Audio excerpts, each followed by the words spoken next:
Hello and welcome to Horror Rewind. This is Kelly Florence. And I'm Meg Hostel. And today we're talking about Halloween Ends, which I think is appropriate because it was Halloween this week. Yeah, it was. Perfect. And I made sure to watch the original 1978 Halloween on Halloween. Oh, I love that. Yeah. You just have to. I agree. Everybody's always asking about, the spooky watch list for October, but it's like, we have a spooky watch list year-round, people. I know, I was putting my Halloween stuff away, and I'm like, this doesn't make me sad because it's Halloween every day for me. Yeah. It's not like I'm going to stop watching horror movies now. So. No, I know. And I even said, well, via Twitter, I think I'm going to leave some of these Halloween decorations up because, it's just me. Yeah, that's true. Why bother? Why take So. them down? So yes, we are talking about Halloween Ends. We got to watch this. I watched it before the book tour, and then I rewatched it with you on the plane, and that was so fun. I know, and I feel like when I watch things on the plane, sometimes I end up not liking it because of the experience, but that was not in this case, which is good. And I definitely do want to watch it again just because I want to kind of experience it again. But I know beforehand I had seen a lot of discourse. It seemed very polarizing. People either really liked it or really hated it.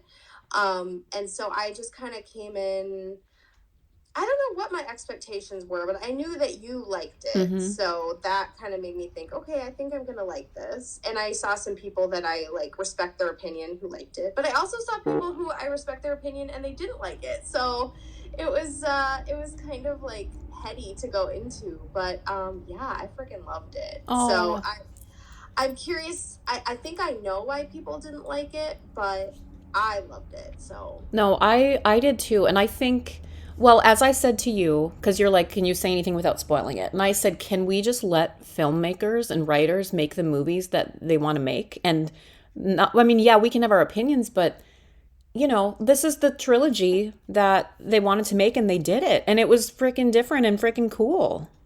Well, yeah, and it's okay not to like something, but I think when people get so angry and they're making a petition to make reshoot it, that's so cheesy. Yeah, it's okay. You don't have to like every horror movie. It's okay.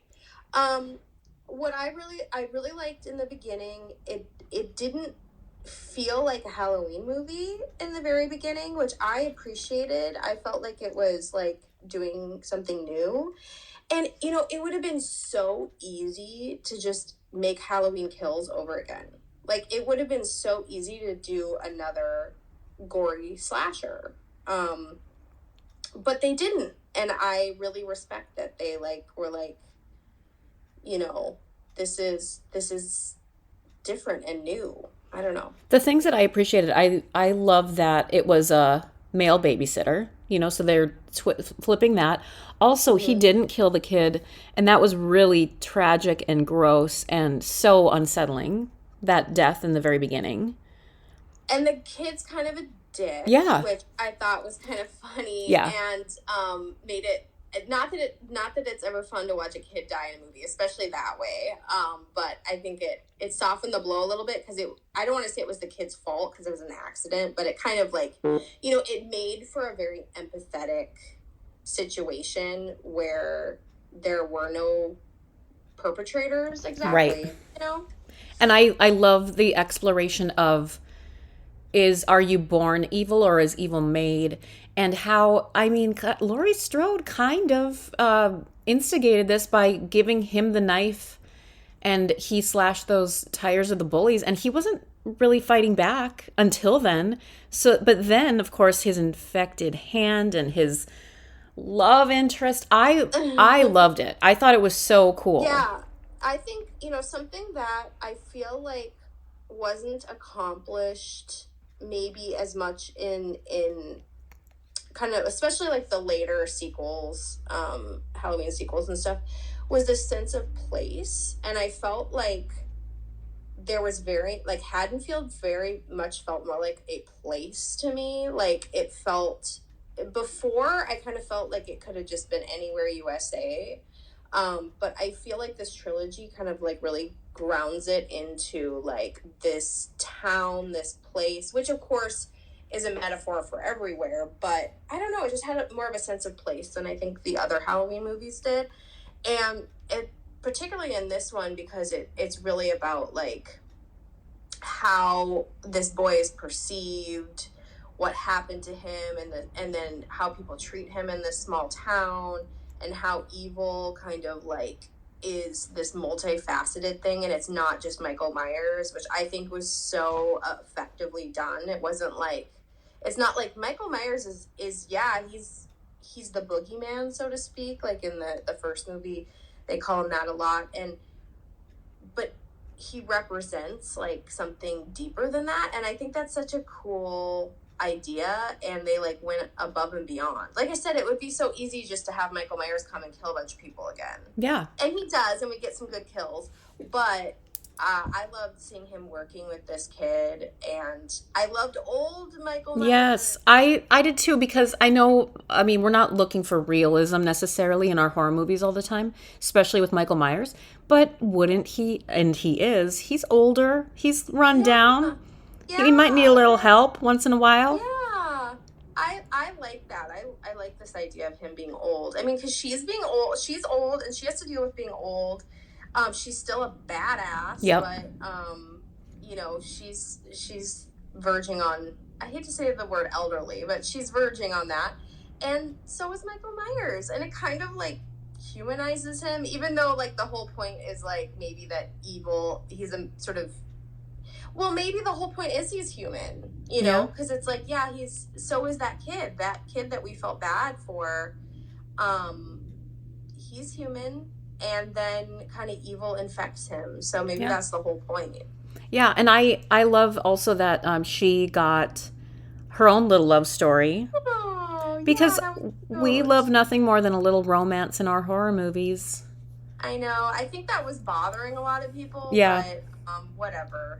I don't care. I'm not interested. You know, I was watching the first one on Halloween, and it was like, it was kind of the well done, the way like right when the little boy that she's babysitting notices that there's a bad guy outside.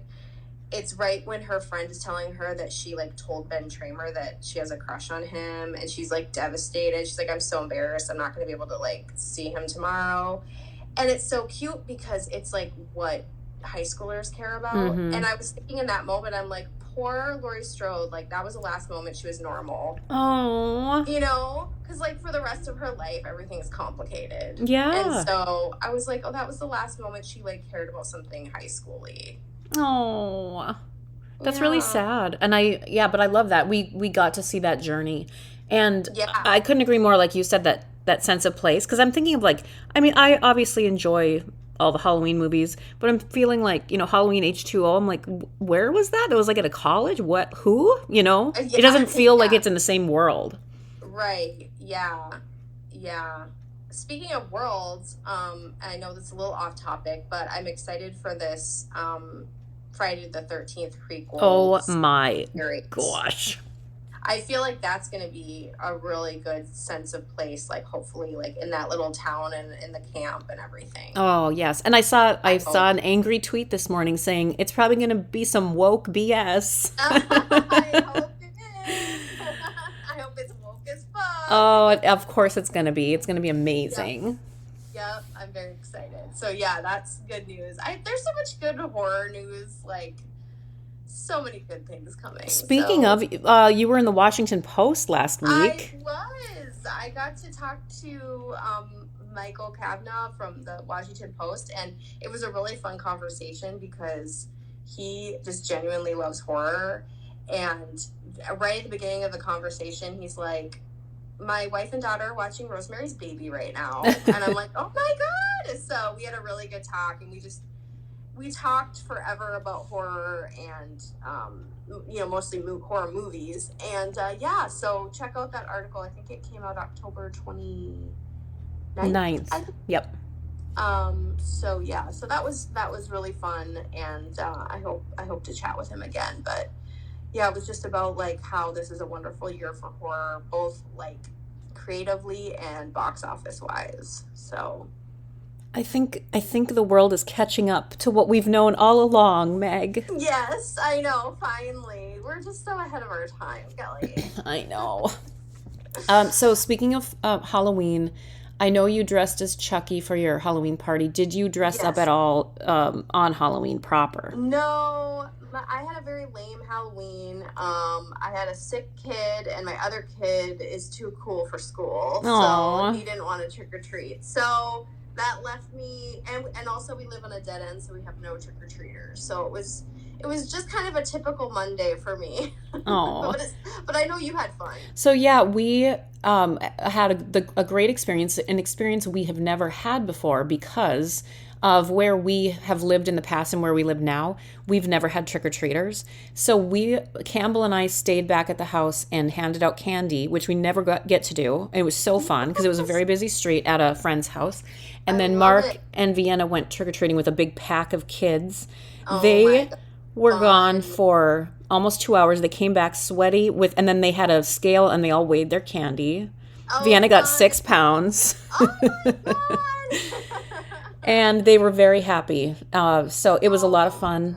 that's I just great. dressed in my skeleton sweatsuit last night, but I was Perfect. dressed or on Halloween, and I dressed as a witch for teaching my classes. And there was only one other person dressed up in any of my classes, and then I saw one other faculty member. So Really well. let's get it I together, people. Let's have Yeah, some come on. fun. Yeah, be fun. Yeah. See, and like a few years ago, I felt like too maybe embarrassed or self-conscious to dress up in costumes because I'm like, oh, I don't want to draw attention to myself. But now I'm like, who cares? I'm just gonna have fun.